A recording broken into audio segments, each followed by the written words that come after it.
share Periscope. Me share Periscope. Periscope. Very informative and insightful. Pen TV program was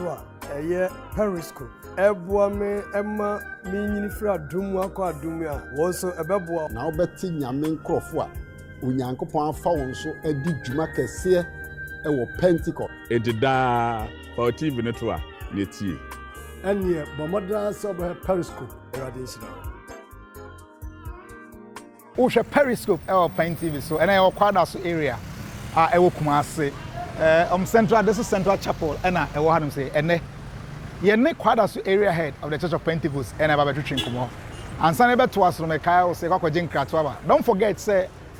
RK collections no share entire ye kwaje nkrato aba ye bapa ye be yi area head on no hwe kwada so area of the Church of Pentecost actually ne ato aso Periscope ye twa ye ho aba sima ye ba yebeto aso everybody sure nyame adom so asan so yesu bi ene Sunday da foforo so Periscope na o hwe Pen TV it's all about Jesus every JB dankwa asada kese nkoma so kuso a o hwe dwumadi me ka so kwese da bia no 5 to 6 p.m. na afi nyame adom a yawa da bia nso no 1 to 2 na ye repeat nti de went me anhwe ne kwese da no na wa ahwe no the repeat no yawa da wi bia ebo ewia donko ekusi no mi no abomode awahwe medika aka ye Kumase na area ye wo no kwada so area of the Church of Pentecost ma ho say yenya somafo de wa woni no de na me say bia na afei na wabedwen but afei na opportunity na ba Periscope say ye ne apostles so emetwetwe nkomo de ne ye ne age say ensa aka nyame somafo Kingsford Chei Mensa ono no area head kwada so area of the Church of Pentecost nyame somafo me mo akwaba mo afishiapa eburu afishiapa nso afin kometu ye na obi say dey ntina mechanism but because afi na me ne wahia nti e was ye to no sankra na ye kama so ontuma ekoyi pa nyame ho ezempanifu mo asantima mo so ne ewe kentekro ya ji atuma no ye da Yesu ase nyame somafo enem ne wo kase menim say anopa kura kwa asore bae na missions week ebe awie free juada na besi ne kwasi ada ye de kai why nyame sofo now sign som wa asore the Church of Pentecost eba na mission week wote ho asem a wo as a minister of God and for that matter wo asore the Church of Pentecost etim say yo medase ene day medase pa na mami faun enkwachiri kakra mekoye this pastor Odoko mfinsia na meko Odoko na me obrafo kintapo na yi meko Odoko that was in 1994 I see meko Odoko no me hu se ye wo dwumayefo ewo district no na missions work so na makoma adwumayefo ankasa wo mo a eye adwuma okay ankrankre na wasorum no modoso okay na me wo branfo nyina na machines work ni yade da makoma so pa na so se wo ba bia ehu so a ya na ho ade ye no sonko kakra timbeduro Odoko no ena mhu se me bom hu modin kakra bia e betima support machines work no enti me beduro Odoko sabre na chairman apostle professor Poku nyina na ye machines director okay no free hona pos big theater by me hwaya ma ye boy homode ama missions week ye mama kwaba September 94 di twa December we share January ase 95 ase no edikodu December na the whole region metima kase the whole Ghana when I'm top missions offering missions week me topo ya kusizem free ho afibia nya de obi abetumi den na ma topo kire the dynamics e ma wo me sheda ye program e conscientize nipa no me chese me nipa no hunu the importance of missions okay and afi nyame asa ya adoma aso no headquarters abagana na wo soma ya akọ amanone no me nipa no hu te wo ho asese yen currency eduru o ma foforo so yakituwa bi nti ase yebo ehomode ne nyame fa yen so na mehwe free apam nyame ne aso no ye no mehwe nsem a wa apam no mu na me feel say me fam dia metima ye dia boa said this pastor ba ko ne se mehwe said missionary work no ebekoso enti odoko de obi antwa me da I see ko se mfiro na enne adahwa beduru ne ama still a missions week say odoko top last year say me yire me ho ase me twa no enso apostle Nyobedu ka say oche wuntim ni jai omutu abe 140,000 misumutu abe 106,000 missions week no I see enti free bra me ba odoko no me di missions work na simani so na nyame aboa me nso ma metutu kwan more makokoko ama huru bebire so Africa de makonkro bebire so ni nyina yebeka ho asem mate ama mahunu sade missionary work no etie enti emfa ni agro nti me ba kwada so akora do missions week bia mission ofre no ya kan ho asem aye bo ho modern pa na missions week ni dura Monday bia ye week no me frɛ presbytery nyina prayer meeting ama kire won hia say commissions nti Tuesday no mama obi akọ ne locals na ye launch no Monday na Tuesday no obi akọ eduru kwasiada bia yi ne yam afọre ne ne ma omde beboa no enya agro enti missions work ne de edamakoma so pa na ye bo modern so ye bo modern enti wo afidi mu enne kwasi o climax in area no na emu ade yo no na me gidi se ye betu escapa me gidi se ebetwa afi etwa mu no me gidi pa fi se I so with me try odoko this time oh well and a penny dey there ya me pesa me kan eduru ha de be hu right but say area bi a wo kan a me pesa ye hyimu say uduru odoko say de wo kan na yes wadwen say o the missions adwuma ho be hyimu no and sometimes on record say as to da bi a ko ba bi na asofo no bi no mo kwan amfa so mo handle missions ya na asede amode ya wo say kumo no ya na wo from kakra is there any word of encouragement to such encrophone yeah sasa me tu onfo Ewurade afre ya ba adwuma no e de adwuma na hye yensa kwan bia wo faso a botimi ayama adwuma na edi mu no nyame provide okay nyame ahye da ma enipa ukọ distance ni mu a enipa nyame hyira won honam fam bebre omu hia encouragement kakra bi a obenya obetumi ayire no ho support missionary work no ana missions work no ye asofo no trabia ya na afa missions week ni se afi bia ye nti se de oye ni bia no ya na obo se afi ni beso no se district no oye district week a ehia no pa che missions week district week obeye nyi skapa so missions week na odiska kakra bi deba na no de me area me de me nti asesa missions week de ya na ye na bese mi tufu na mi hye nkura se moma ye nyina mfa ye koma ensom na se som se ye missions worker ye ni yi a aso no bedura chiri se de medical ka kire no wo sesa Ghana ska de ko foreign currency ma ye mfa nse dollar wo fa Ghana ska bebre no nya dollar ketwa bi enti ye ka se diska kwa manoni akọ support manoni adwuma se ne de ko wan ya obeti se Ghana ya bo for ye ska bebre fa ko dollars be ko na ko kitikiti so last 2 years we Trinidad and Tobago I am this one saying ko crusade na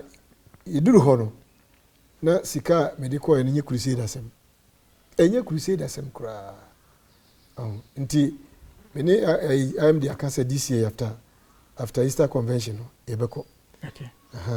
sika medical na chese me modini na enye kura enko bia enso tene ha bafu oh utimi empia hotel base kura ka ewo ho kura enso tene ha baka sika bebri okay nti e boabo ho na afi a very interesting so say ewo this year missions here mo so one member wo area mo missions board ne missions office and international missions director ankasa etimi abona baso one elder prince amoa what is dynamics ne bi say no through area mo obi can say credit ne ba na so agikakra does it mean say won chirechire no bi na etimi akoma wafa missions adwuma oye ne sa and what will be your gist of whether ema yenu no bi a omo so omo sika ne bi a omo betimi abo a omo try say missions weekend kwana e be support adwuma owura no oye Kristo ni men kan titi asase ote ne frase na adwuma ye but na dio e different metima ka asi sudua se area mu tuata ase obia na assembly kitikiti nso be ba nyina na assembly na top ties so o tuata kese na missions work so me wo Tamale as area head no na me desid baako chireponi so for na no ho no wan ye obi 36 assemblies na da Prince Amu anim no enti oni da Prince Amu adi nkomo no Prince Amu abeche yen Twitter hellos pick up kama dem di ba ye bi obeche pa chese kama mono pa o de beche chireponi district e da so ho bisi ne na eno eda nchen ya sika otuatua ma missions se de wokan bebre sabra na odi sa de nche no na me penani mo hweso me ya manya no menhu no ti bedru kwada so na mte se o kwada so enti me sheda invite no ndidi koma ndidi adwuma hu koma me hu se ohia encouragement enti me share ni nkura ya na no bo me nko o ano fo na papa so na o mesem ba kokura na me nko na ohwe bosumiso ntuso de otua na sorry oha bia 100,000 was mumfa amwa asodan na omode ye adwuma afi etwa mu ye ye report yi sika odima ankura hia for mumfa start adwuma mumfa yese nko 124,000 odima ankrofo na missions ayi de menka missions support de menka ndisada wo kan na missions afi we ayi no ba ene de ya eba ye wi ye nchirechiri mu ya behunu bibi sa eba am the on kan commentary on trans right nti na obi answer me twa odoko me sudi esi abtre okay nti do wa kama atuma ma kama no atuma nemu ne wo be kan se oye kristo ni right nti obi nso wo ba bi na ohia encouragement de na enka wo de yemfa na se obi mpo am encourage wa wo do erade adwuma na asampatro ne betre nti eden na sa ni apako nso onye mo nkuransha me de be mesa ni pakro ne se fra urade afre wa free se yemra mehwe ni meye no adwuma ni yemfa afoforo mra ahiniru sa na missions work ya dia den ukodru missions pa ena hu se adwuma na den na se wo ho so na wonya support free oman na small free mu koye na da bia ema wanije ema watim di adwuma me kai se me koye crusade wo Malawi sabre na apostle ahen ena wo ho crusade no one evening no ho no sabre no time na ye crusade no 4 to 6 efiri sesi kona wo eba sabre na crusade pa ko hwe crusade bian ho nipa ho nyina 19 aye crusade enso da no nyame ye adompa nya kra 9 sade na mikoduro nya kra 9 na ye apostle ngwanwa pa na ye intercity joint service 6 districts no sabre na nipa ni nyina mpani ni nkwada nyina ye 180 6 districts na okoduru ho na hu se missions work no edi osofo no kura de na obidi okay de na obidi na opese oye project a obede waye etimbese me hye anuanom anyame aye wa adom ama wa adwuma kosoro no nkura se enu nti na nyame diska na mamo ewo se wutua otas bo afore de na nso missions work no fo ani hwe if se enu ne adwuma edi kan a nyame frɛ se bra se Yesu ba as missionary ono ni the first missionary obaye no Bible say o hye na adwuma ase o hye nkura ase nantie no ema bi di se Mary Magdalene Joanna Susanna nom Bible say ma bi a otua homoni afi omu asa won yare edi na chi support no a de wa hode e support even Jesus. That's correct. Ema bi de wa hode e support no enti enye nne ne ye beka e hofrititi enti me pese me hye nkura se obi anyame ya adoma wato nsem bia no my missions work no emeda akoma so na urade be hira amen afa nyame so afa yemra kwada so area nkomo na ye boy ma yenhwe the dynamics kakra wo kwada so e wa so na de yob da bia medisa se da bia obi hu se kwada so na area no e wa e wa so na de yob no kwada so area any area ben na e bohye kwada so ne abuakwa area bohye eni bompata area bohye eni asokwa area bohye ye ne bekwai area bohye bekwai hene fa na asante bekwai Matias but say shimu ye wotre de ye opachi okay ofri pachi kwa jemesu a ye just 2 miles okay ajimasu ye be kwa area okay na pechiye kwada so okay nti ye hye areas be se na swami so ye no swami so ka ho swami so ka ho ene emia mu ankaza ye hyempa wo mo mia hyem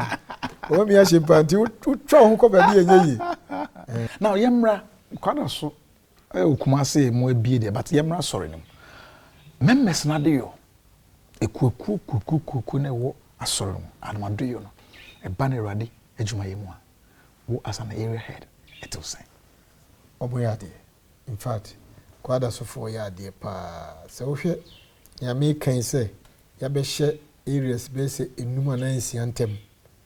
na yini ba bia akọ na kakra na ewo no assembly se be 124 pe wo hwe yade yo a ade kura eyemi hu ni se na abuakwa wo ho no abuakwa ekọ no wo de 17 districts ene koye ene ka 15 ema akwada so nti me befa 15 ene abuakwa area he befa 17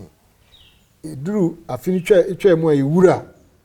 the following year mu no eduru December no na tansa abuakwa ne kwada so tuya nyina na metua ni nyina ye enipa bi wo area no mo ye very committed and faithful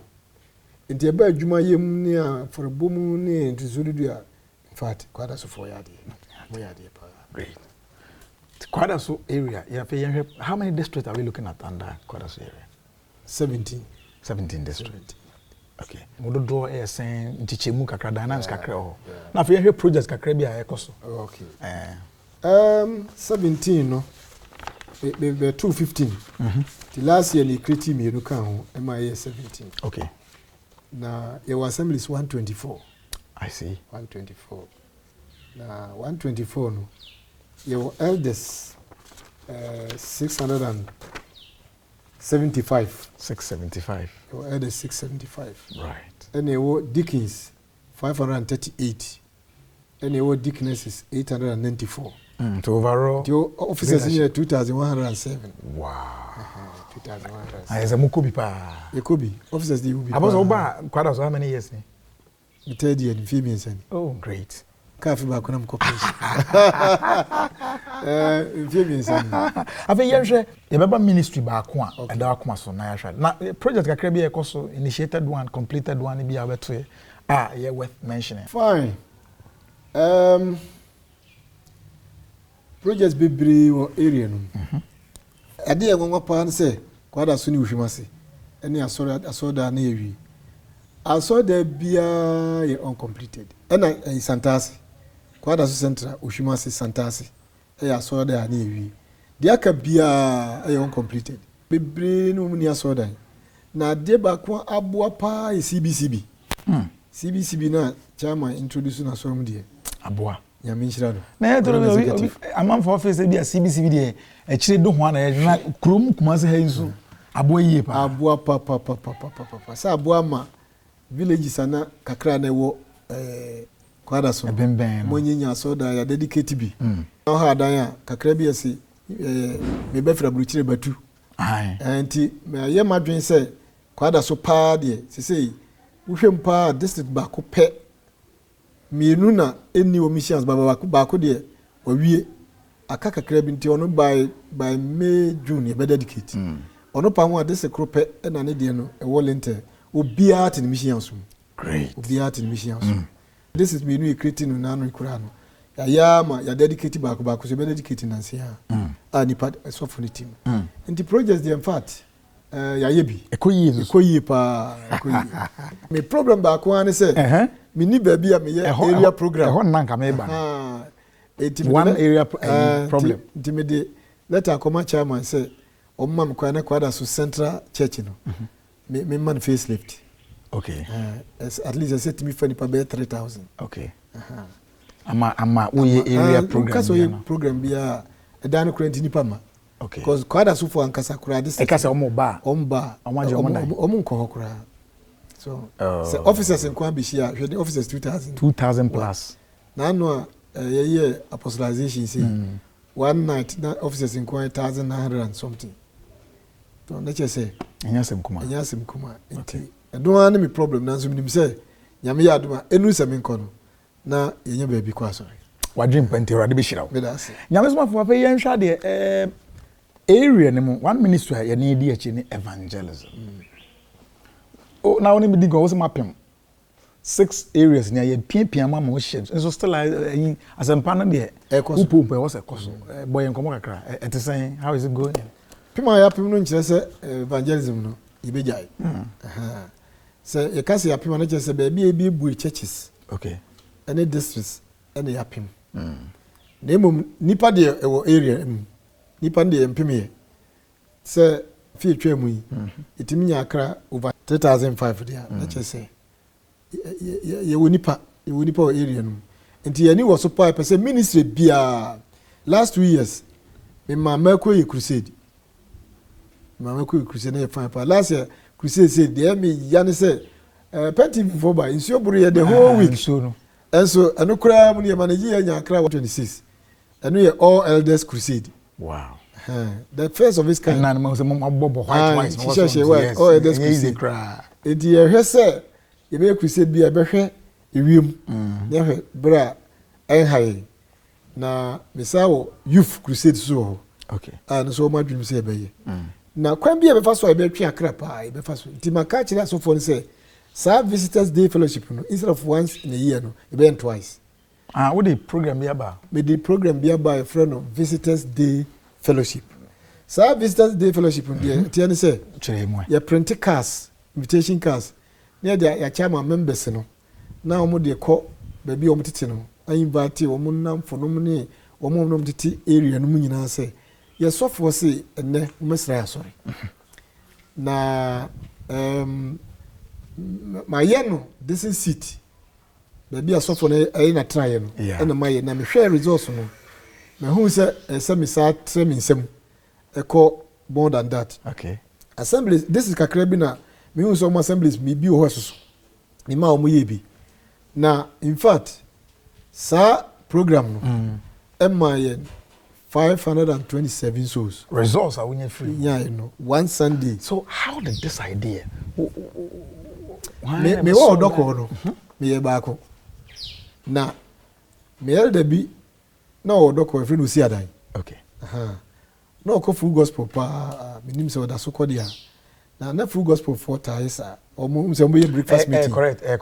Yeah, we ye be invite ahoho abeka wo breakfast. Yeah, breakfast meeting. Ti oni me discuss here. Nam se yen try bi wo hanhwe na ye try no sa odoko assembly no ko ano ye no that Sunday nya kra 66 na me hu sa a program papa anti me ba ha then in odoko na me odoko this pastor to ba ha me ba ha na me yes sa de me introduce enti me introduce ye no mba so a ye serve on fine ye refresh on kama na no kwasem ni Sunday no kwa ye nya kra 527 na Sunday na me catch a pastor say pon o ma ye ready bia onko bo nsu Sunday na so bon kwa 220 yes na che say very very very good and very che say encouraging the plan bia o pese woni other area has share because you share RCC no me bo am na say sa program no ye good pa ti pese me tu me area has na afu na evangelism no akoye say o ye rally akra ne mapapa we ye crusade ubenya akrabat ya na nurse na de hwe kakura bebo ansa na wonya sa crusade nti mean discourage rallies ni crusade but sa type of evangelism we and also boa pa twiakra twiakra last 2 years me ye no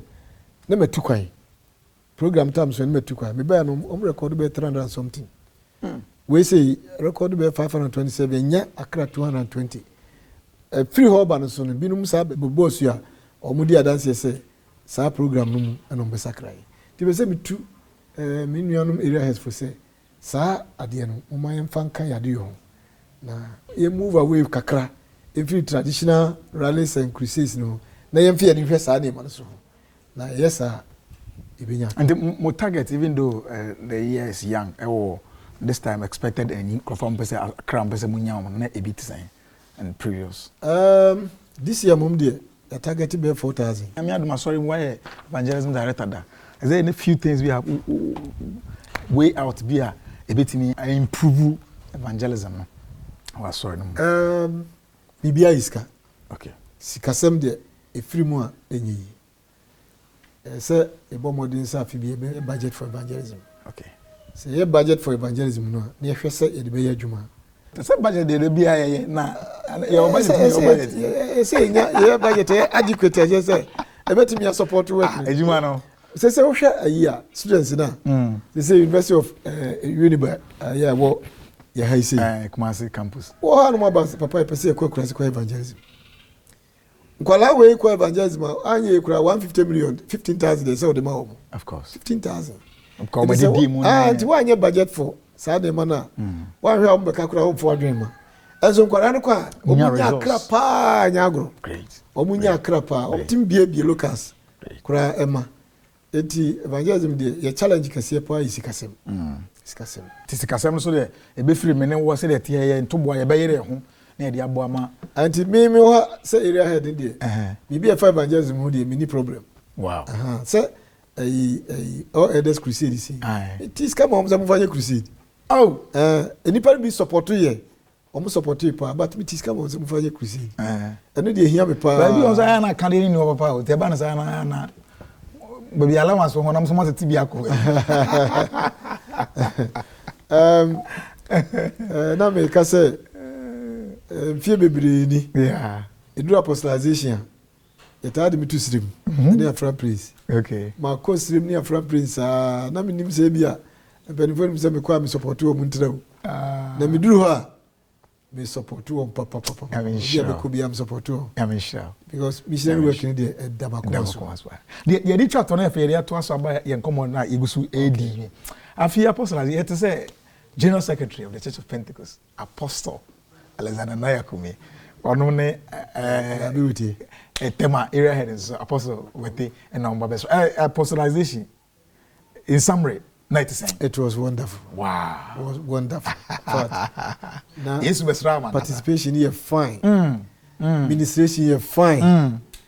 Yes, was right. Amen. Amen. Me catch the chairman across yafi we apostolization. Correct. Correct. Great. Yami yusu on pa. Amen. Amen. Papa fe yento aso. And ye din komache ye ne background ni bi wadi ayi pen. It is akwantu say wa ko bebre ko nyame nyina nyame djuma mu. Na interesting say we are one of the few ayi amba asore mu age no say be check later. Now you say wasom asore ya check. But then you say hu na yet pass. Ye ka Apostle Kingsford.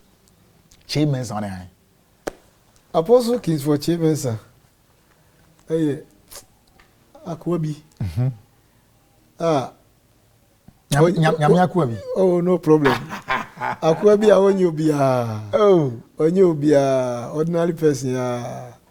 na bibedi sofo at the age of 31. Wow, 31. Intra make say Akwabi o ordinary person ya tisemia. Michelle mabrabo ase no. Mi free dominance bekwai. Bekwai dominance. Bekwai ya so free pechi kwa. De we oben okrumo. Na menye obi kura nhwe mi secondary school.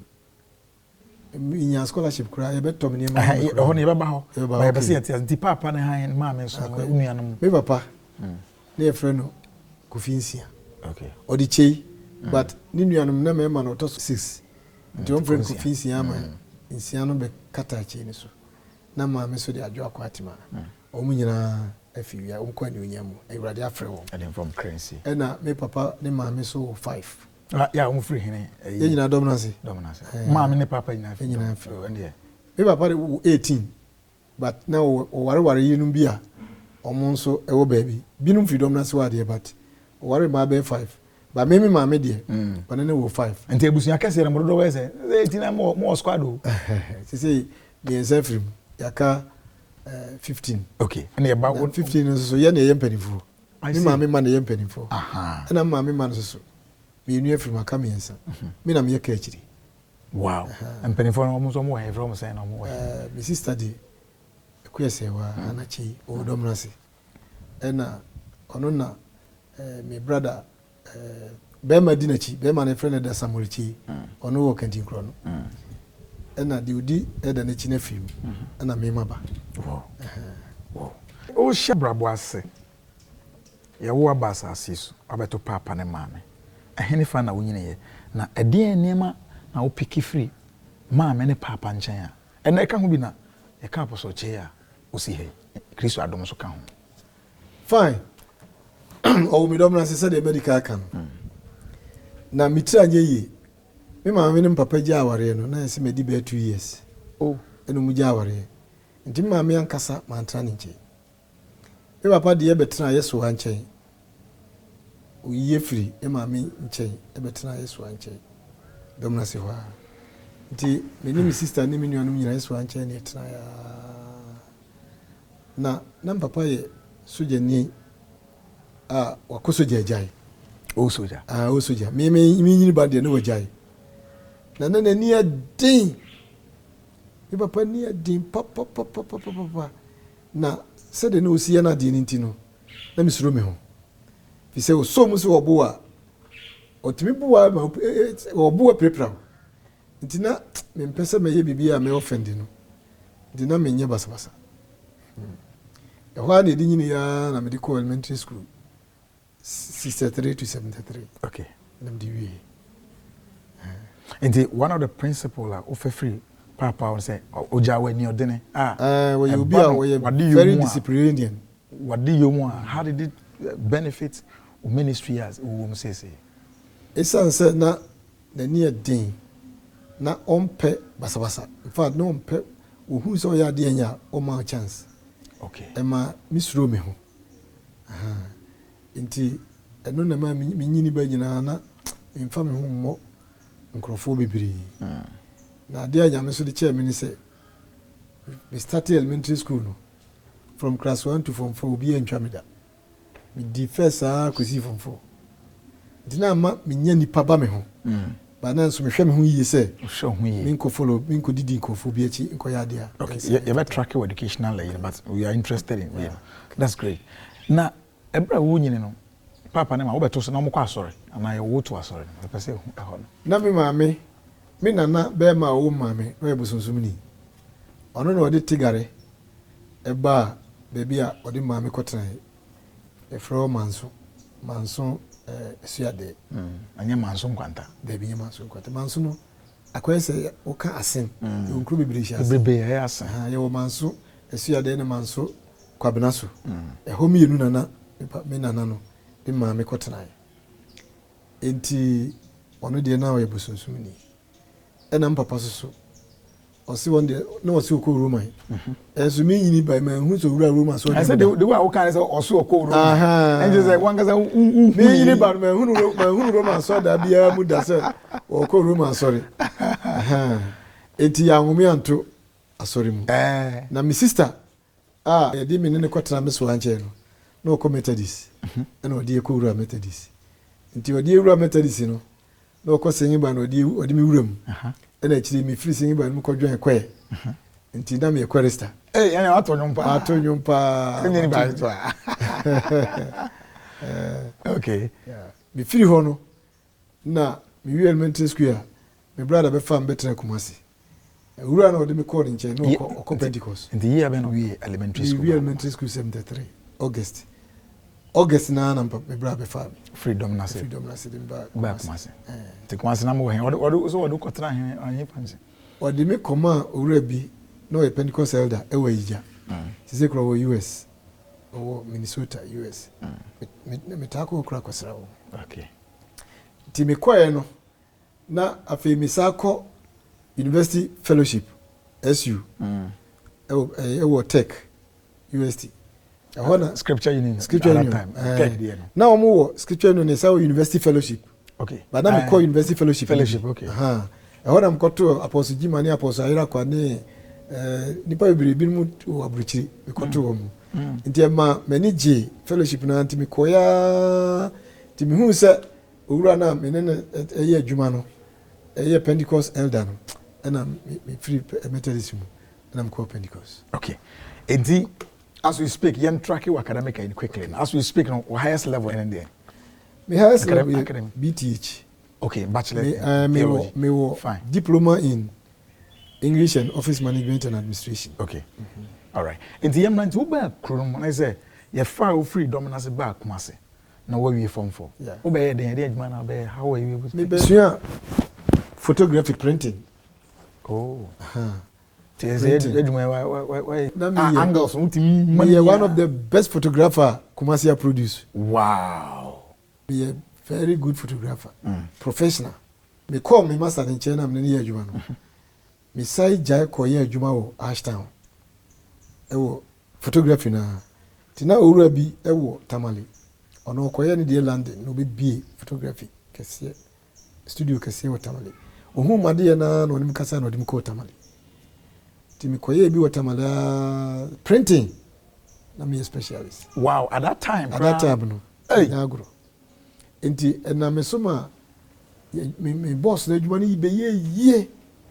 because that time ne kasa be ji adwuma 12 o'clock by 11:39 ready. And this time na wo kasa now Oko Pentecost. Na me ko Pentecost. So me free Ashtown ko Tamale na no. Me ko ye na me ko to Apostle Kugina. Ene emranti fi bi ho me bom dia bia no ni mo. Ba ko ni Charles Boafo. Charles Boafo me nim so ni mu na. Enti ikoduru ye no. Me kodu Tamale na be wo ye wadwuma. me ye adwuma na me ba ma sorry. Nti be se 6 months. Ena omo ye me witness group leader. Wow. Na che se local no center Tamale center no. Na ya chair witness mu 2 groups. Ende ye koshia eda no tibi ama o. Sasa abra mi youth ni ba bia. Na very interesting. Eti ye shia sa na nya agro. Tina me ye light leader. Ena obi nso ye sort and light sort leader. Na in fact nyame yusu ye kokọ na panduri num ni bokunum be bie church bia na mka ho. Enum bie church sa ena mbe ye local leader na mbe ye district leader. Ma me misa wasem bi mu penso ebra na maba sorry say de wo kan mu zila nsi obi a na ye de Awurade adwuma enne yi at that time wo breso enne yi eye pe ede na asesa Enye pe kura ede na asesa ye bae no omo disi eni so Yesu ba tini enim sa hwe abede be nyan kura na Yesu aba ntinka 20 kura nka 20 kura nka to kura me se ma me nka asamo sire ba akokura nkyere o me ko Tamale fufuro no be bia me boss ndi me kwatra na ya bursa so na me nti se nkramofo kura tie mo ahomachida me nti bi da tena kuma se hanyina na man ti bi da se be bia na me tena nkramofo ni ho okay enti me da ho na dua me ti me say Jesus e sorry na me kasa for jam me say Yesu ba me say Yesu da ba I say we tell him the second coming did you did me mu enti we were living in the second coming of Christ. The sabra no ntina zina e wo ho no enya agro sabra no me sorry na me call house to house anya obi na ka chem say me call house to house me sorry ya na ma fam bible ko sia da mpo sorry ya sabra me ware me po sorry ya me ba fie dim ne obegu na ma tam bible me call house to house eti me chiro kwa mfa so be witness that na da ka bia chiro mate enti does it mean say the wo kano ya catch him say Yesu ba at that time no ene na e ma na ye false alarm na enye false alarm say Yesu kura ka say obeba sesi ya that sesi ya no still enya ma Paul say na ye aka etete ase ni ye ka kosi say Yesu beba na Paul nim say Yesu beba ni penso Yesu mai okay so nyame no an nim ni data wa hihye good Yesu dey also oba enti at that time na the emphasis was the second coming on but ene so what's the difference enti the difference I was trying difference wo mu ni say ya ka Yesu ba na ma sese ya hu say o mai enti suro no a e wo nipa bebiri mu no efi ho nyame suro no efi ho ba ya braso de say unam kra na koshia elder na oyemahwe wa ha baka say wa kodi boni bi elder no bechewo enti nya yize kra say oni elder be hyehyia saa wo hu say elder bi ba no pepe bi afa enti na ahokeka de su nyame de mfa na ya very high and to you no eye say na asesa because na so enya say obehu elder na oyemahwe because nipa nya Yesu enti what is the dynamics then up to this time say that time second coming this see money so na na ko for ma what can we do and I can say Kristo wa chento nya mai say na nyina da soka na sese nipa adoso ena niema na nkadekane na yenhunu no ena yehu niema bibiri wo ho a kane ne ni ho ene e wo ho computer ne niema bebe nyina yi kane ne bi ni ho ɛna kane koraa so deɛ yɛbaeɛ no asɔre no koraa no na mpanimfoɔ no ɛfa ankɔ skul nti deɛ ɔmu nim ara ne sɛ yesu ba kane no koraa deɛ sɛ wobɛware ne ɛhu sɛ ɔne ɔyere ne nante a yɛbɛtu asɛn yɛhyia wo sɛ wɔne ne nanam na yɛbɛpɛ watu asɛn nneɛma bebree wɔ hɔ a na ɛkɔ so saa bere no a na yɛnim n'ani so a seesei yɛhu n'ani so enti suro bi a na nka ɛwɔ hɔ fɛs no ɛso ate kakra. On that basis no fast forwarding to nea AC ɛnɛ yi as a man of God a wa witness betumi aka sɛ wahu one side abi hu other side going forward so recommendation ɛdeɛn na yɛnyɛ yɛnsan kɔfa nyamesuro ni bio yɛnsan kɔfa saa da bia yesu ba ni bio what should we do as a apostle ɛsɛ kɔfa sesei no asekyerɛ mu ahohiahia ama nipa gyedi a ɔwɔ ɛwɔ awurade mu ɛkɔfam ɛna afei so pakane so na ahohiahia hɔ paa o mo kɔ bia wo bɛ nante sesei nneɛma at this disposal and yet hwɛ beti ashtown no yɛ ba joint service wɔ Bompata anwummerɛ biara ɛna ɛduru kwasiara no pa ne yɛkɔ joint service a yɛkɔ no askoa yɛnante firi ashtown ba Bompata pɔnsa kɔ a yɛhwimfa yɛ ho yɛmmerɛ ɛnɛ woka sɛ nipa nante firi ha ɛnkɔ santase no about kɔ bɛka sɛ ɔnkɔ nti woyɛ joint service kɔ wobɛhu sɛ nipa no ma because ɛkɔ awa ɛnso yɛyɛ time no deɛ saa berɛ na yɛ mmeranteɛ deɛ na yɛnhwɛ time na kristo na osi ani so no hia yenche bra bebre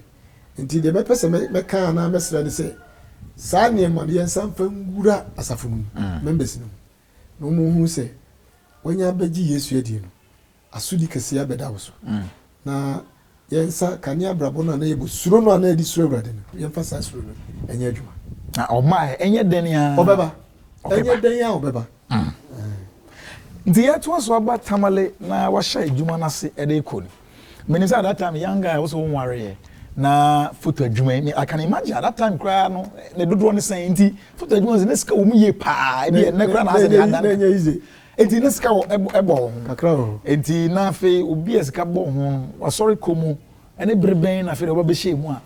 otwa adwuma yi wo ba mu bi fine saa bre no na photo adwuma sɛ de wo ka na ɛyɛ kama na oya ne ko yi kakra nti abrante wo bewuram dem a na ho fe kakra nti me hwese de na ne ma siko no a sika ba mi nsem kakra na mpese me warranty okay so de be ya me nko problem bi am nti me worry at the age of 25 years wow and me worry me ye wedding well what dey abemu de ne yento aspect ye friend ma sen e mo friend do sen na mo na fe ye mfanto aso o me worry ne friend is start you free aha the worry no obey start you mensa ye worry 28 January 79 great ma fi mama free pechereche omo free dwaben okay but yɛmfa sɛ pechereche na yɛbɛwo yɛbɛwo oni nua no mo tenae na onyi no no kɔ school kɔ obisi ase okay okay pechereche no yɛ agogo side ho mate ase mate enti afei wa ba ware awie afei yɛnhwɛ o progress aso no mu no na sɛ de medical kachiro na evangelism no yɛmfa ni kitikiti kra yɛne nam na afei so na yɛwɔ Friday prayer group na mo frɛ no prayer warriors okay Saturday Friday prayer group Friday bia ko all night na yɛbɔ mɔden anso yɛbɛpɔn 4 na yɛde evangelism don broadcast atoaso tie ya kosi 6 o'clock ansa na obi akɔ ne fie sabre na so for me Friday prayer group no member I see enu mu na ma me di ware no nti na yɛmfa evangelism ni agrokora nti omwa na mpanifo efrɛ mi sɛ aka chem so mpɛ sɛ omyem dikin nam sio na omyem dikin to omyem dikin no yɛne nam mini prophet Thomas Nyako sabre ona na yɛ regional head na ono yɛ regional head plus Burkina Faso na yɛ northern region ɛyɛ northern Napa one region a Burkina ka ho ti yɛne no nam a yɛ evangelism yɛ kɔ ha yɛ konkrowe so de kwase evangelism de na me yɛ adeɛ tina afena mebeka Cynthia Medi Witness da hata na mate 1978 bida ho na msonda ye na elpre soro abesifo na madwuma mu wo Tamale Rivoli side post office ene Rivoli ne finfi na madwuma mu ho na studio kase wo Timi ho anam tisi ye frame me chemensa no bi frame say ye hwew timi free dark room na me printer pa timi free dark room e pie no ana obi hia no say ye de elu prefri so na ba say ye me kan kire o say tumrika ko montre ne afiem ani mfikyire na tie mu aka say obi a opese okọ heaven bia omra me footprint no nko no free ana me so mrikam iko tie sa me ba na yema me fro no ana omka chem say da bu besa akobio ntinye we na we de beko disako na plane ko aba na msa di mrika ko tie mu sa me ba na plane ko aba na sa yema me fro ya maniti vad man ti da na se the by that na me diki 78 ti 78 mi dem nim say evangelism ye nam fikyire ni nkuro so ni ayi anadwo ye crusade ni rallies no ehun da ye no maso enti mi tu free tamale ba Kumasi 1980 mi bedu 8 Kumasi no mi bedu ya no msa assistant local witness leader wow na omo say witness ndi mbo modin pa enti eija sabre na ye breso no witness ne die e ka say apostle kunya no ye e ba 8 na nso ba Kumasi 81 ya transfer free wa e ba Kumasi 81 sabre fa no besi ande na ye nyina wotamali no koy no koy original witness leader a me me tamali district witness leader enti 81 obaye no me ka say bre bi o ka say eija witness die one of the best na ye hu papa ye quiz contest na ne enya agro wow enti ye so witness mu sa enti 1983 na this local bank presided the request by say e command this pastor say omunye me da ne mfa memre wo sabre na so na mso presided da so di midiko local ben eija na na me wo na bom so for the request command this pastor say ye nye me da ne mfa memre wo me local presided da me ko no 83 no me ye the sabre na nipa 7 the whole Kumasi Peter Cheme wana ntwe kwen boite na apostle Samuel Ntwi na nipa ni ye 7 no me ye elders timbe elder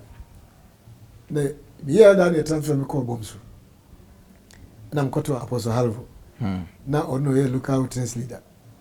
na mko ye assistant enti me ko bomso 83 na 85 na ye fab sofu enti me ko ye the following year na Halvo so bai but ye baba ho no enti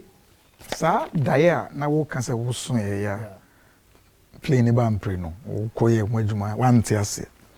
at a point in time it drew who sign be were you told in fact mantiase ma nwene ho so enti 1985 na ofrem ba ministry na apostle pokudina na ye de pastor on recommend me o recommend ye na transfer ne ko who enti apostle Emmanuel Asante and apostle Nati and the buy o recommend na apostle din kra ne ho apostle Nati buy na omode e coin and many the late joy from ne apostle Seus Brimpong and e ko ministry man kaida ye no da amama dwene mu da na me de meeting so for na so for na meeting so me call bro afo no evangelism enya sam ketwa ye beto aso good enti that year no e fa so for no mo time mo Bible school and mo ye den we want to understand the dynamics ye Bible school 4 months enti o mate man ye o mate ni na ye 12 sa year na ye Chimensa Joy Film Lord Ajen Oseus Brimpong Iye Bimpong Tio Sapon JK Ampon Eronchi most spending 4 years 4 months mo dem ko na here ye ko no Medina ye ko new entrance course Medina esako advance Medina right ye beto aso because en che be rapo part 1 okay but me for na part 2 but my miss away is it still important nyame fro as wa fro kan no nyame fro no cheche kwan then here so be san ko Bible school what's for ehia papa ehia sisi kura no dem mo introduce Bible school no mam amrante no be out na yame ado mo abembe pa ye bra so de Bible school no kra na ebi no adwe hom se hia na ebi no fi se hia nsenti na me bi se yame omo afra onti nipa ntete ye de o de ye de Osman for Paul any Peter no we say the no more the city a esan sana Paul any moment mama Paul tray na Paul ni semi wa na modu ni nyina ya ngoma na onim nti ngoma de yemfa ni agro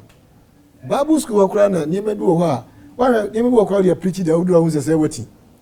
nti eye papa o person be twadwuma ma unya ntete na normal grounds abetinya very important interestingly we Medina year ben sabra no de e fawo April no Easter convention no na sekura na ba Matthias nti April year no ko 85 1985 no ko Bible school 4 months okay nti mo ye 8 ye near 12 o first overseer seat here do ko hene ye free on that note of ye free it was for your part 1 is here say what Apostle Kingsford Chey Mensa what na say na sha say now nyame na do ma currents na afedie wako Bible school ba the first overseer station ye free menso say frame JB Dankwa part 1 ye dey see nyame adom bi do he na ye be san so the part 2 no e dey atos until then erade humobo na adom enka ye nyina bye bye.